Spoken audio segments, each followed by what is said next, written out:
साथियों नमस्कार। मैं doctor Anthony Raju, advocate supreme court. एक बहुत इंपॉर्टेंट केस के बारे में मैं आपसे डिस्कस कर रहा हूँ और मुझे आपको बताना भी चाहिए कि एक 10 साल की बच्ची को कैसे ट्यूटर किया जाता है, कैसे उसको मैनिपुलेट किया जाता है और उसको क्या समझाया जाता है, वो कोर्ट में क्या बोलती है और जैसा हम उसको फीड करेंगे वैसे ही बच्चा बोलेगा। ये मैं नहीं कह रहा हूँ, ये बहुत इंपॉर्टेंट जजमेंट है तेलंगाना हाई कोर्ट की। In a recent judgment the Telangana High Court overturned the conviction of a man accused of raping a 10-year-old girl, citing inconsistencies in the evidence and concern over the reliability of the child's testimony. The ruling raises serious questions about the treatment of the child survivor in the justice system and the High Court evidentiary burden placed on them in sexual assault cases. अब इस case में देखिए कहानी क्या बनी। एक 10 साल की बच्ची एक रूम में सो रही है और एज पर रिपोर्ट उसके दादा भी उसी कमरे में सो रहे हैं, उसके फादर भी उसी कमरे में सो रहे हैं और एक अक्यूज आता है और 10 साल की बच्ची का रेप कर देता है। आपको लगता है पॉसिबल है एक कमरे में? ना तो जो मेडिकल रिकॉर्ड में, बड़ी सिंपल भाषा में समझा रहा हूं आपको, मैं टेक्निकल बातें में नहीं कर रहा, ना तो जो मेडिकल हुआ लड़की का वो इस केस को सपोर्ट कर रहा है, ना ही कोई ऐसा मेटेरियल्स एविडेंस है जो इस केस को सपोर्ट करे, ना बच्चे के किसी भी प्राइवेट पार्ट पे कोई इंजरीज है और आपसी रंजिश के कारण वो बच्चे को ट्यूटर्ड किया गया कि तुमने ये बोलना है। ये मैं नहीं कह रहा हूं, तेलंगाना हाईकोर्ट कह रही इस बात को। तो बच्चा वही तोते की तरह बोल रहा था जो उसको रटाया गया था। अब a major factor in the acquittal was the court view that the child testimony appeared tutored and possibly influenced by the family members. कितनी बड़ी बात कही है। हाई कोर्ट कह रही है कि अक्यूज को जब अक्यूटल कर रहे थे, अक्यूज को जब बरी कर रहे हैं, तो साफ कह रही है कि हमारी निगाह में बच्चे को ट्यूटर्ड किया गया है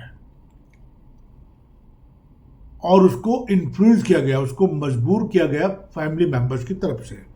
the ruling emphasise that child witnesses can be easily manipulated, that accepting their testimony without corroboration could be risky. Given this concern, the court acquitted the accused, stating that the prosecution had failed to prove the charges beyond a reasonable doubt. ठीक है, तो यहां पे बच्चे की testimony fail हो गई, witnesses fail हो गए, कोई मटेरियल्स एविडेंस नहीं है, मेडिकल फेल हो गया।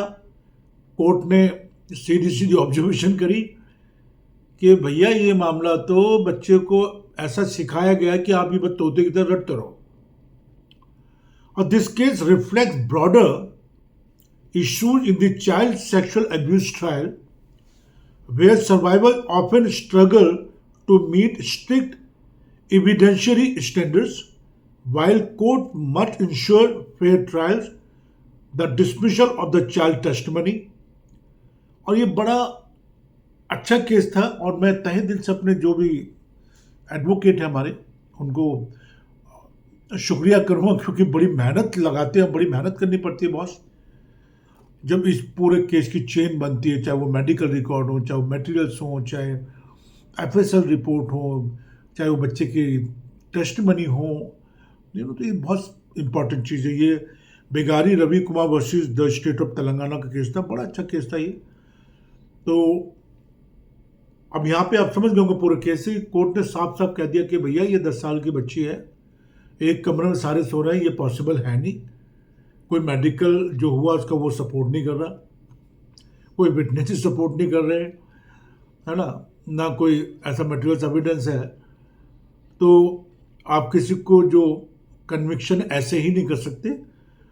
एंड यहाँ पर जो प्रोसिक्यूशन था,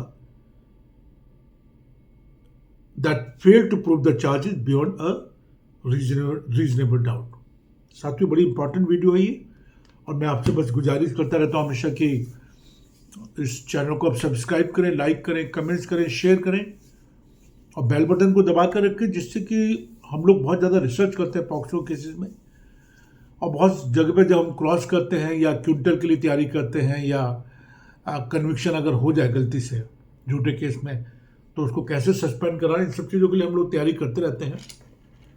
और मेरा नंबर जो नीचे दिया गया है और स्क्रीन पे भी आ रहा है, तो कभी कोई मेरी मदद की ज़रूरत है तो आप बताइए, और जो हमारी टीम है वो आपको क्रॉस करने में बहुत मदद करेगी, और विटनेसेस को कैसे एग्जामिन करना वो बहुत मदद करेगी, और जो आपकी चार्जशीट बन के आई है, मेडिकल रिकॉर्ड, एफिडेविट, बहुत सारी चीज़ें होती हैं which need to be understand. और the case is because POCSO's it's a very very what we call it, a very grave offenses, and it's a very very serious act. The POCSO Act is a very very serious act, or serious offenses, serious punishment, और उससे ज़्यादा होती है कि social जो stigma लगता है वो, that is also very important.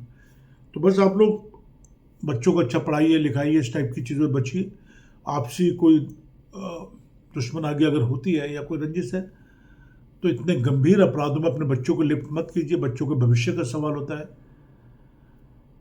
और ये सारी उम्र के लिए कलंक लग जाता है। मैं हूं आपका साथी doctor Anthony Raju, advocate, supreme court. और बस इसी तरह जुड़े रहिए। आने वाले वक्त में बहुत सारी वीडियो में देने वाला हूँ पॉक्सो के ऊपर, रेप के ऊपर, दहेज हत्या, IPC 304B के ऊपर। तो अच्छा, अगर आप वीडियो देखेंगे तो आपको बेसिक नॉलेज होगी। Thank you very